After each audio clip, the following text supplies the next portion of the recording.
Australian Navy's troop transport HMAS Sydney heading for Vung Tau, Vietnam.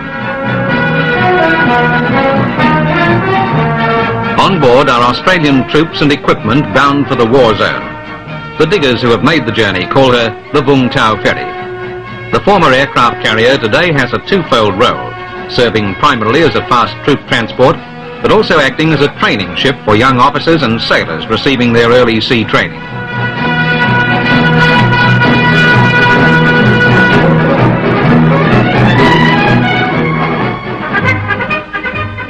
On this trip, Sydney is carrying 500 men of the 8th Battalion, and they're on their way to Vietnam to relieve the 9th Battalion. This voyage will be no pleasure cruise for these young diggers, and a tough army training program will continue throughout their stay on board.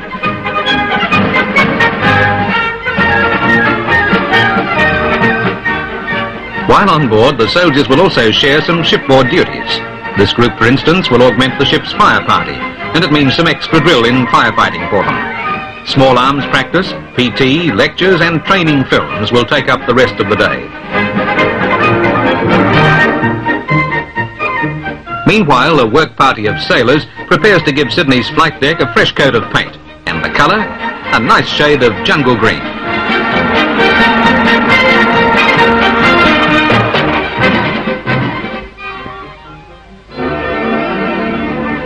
There will be some breaks in the routine on the long voyage north. Today, Sydney is rendezvousing with a tanker to refuel.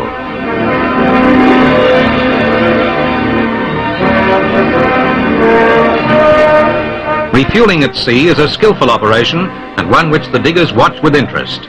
After the first line has been fired across, hoses can be rigged and passed between the two ships.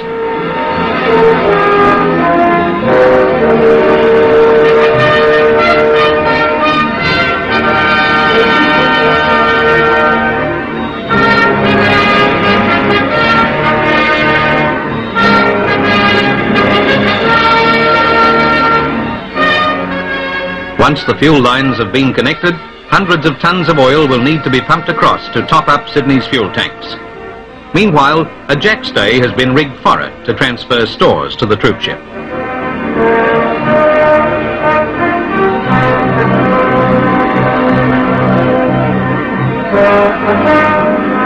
The stores transfer provides the soldiers with an opportunity to share another shipboard task. One advantage of bringing the troops to Vietnam by sea is that the voyage helps the soldiers acclimatise to the tropics before they reach Vung Tau.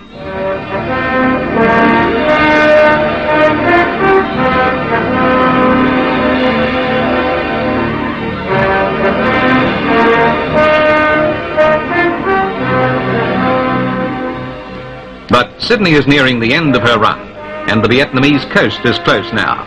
At first light tomorrow, Sydney will anchor in Vung Tau harbour.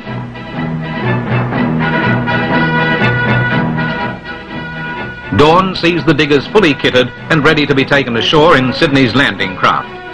From now until the troop ship sails again in a few hours' time, unloading of troops and equipment will follow a tight schedule.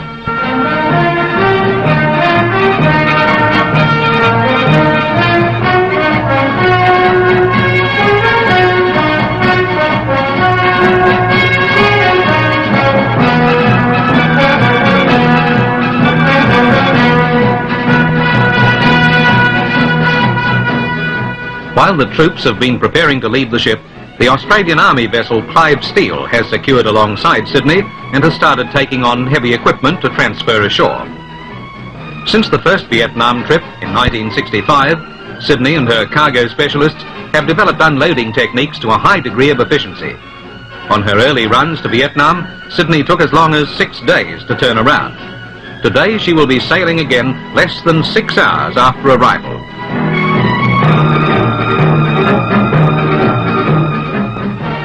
Unloading continues while the men of the 8th Battalion are taken ashore.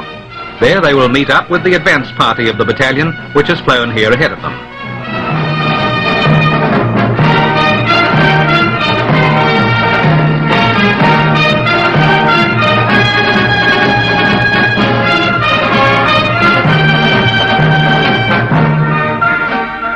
While the Sydney is at anchor, a diving team continually patrols around the ship.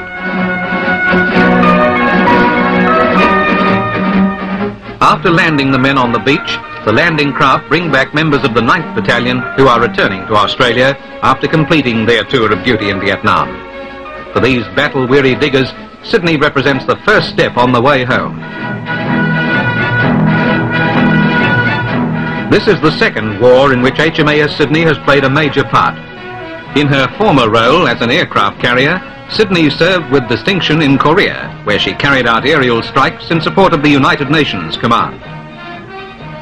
Between September 1951 and February 1952, she steamed 40,000 miles in operations, and her aircraft flew well over 2,000 sorties. Her fighters mounted aerial strikes against North Korean tanks, trains, bridges, supply depots, and troop concentrations. On one day alone, her aircraft made 89 sorties, the highest number achieved by any aircraft carrier in Korea.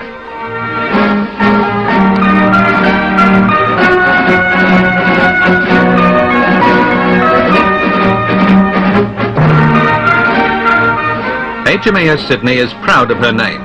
The first HMAS Sydney served with distinction in World War I. The second Sydney won honours in World War II. And this, the third Australian ship of the name, has carried the tradition into Korea and now Vietnam.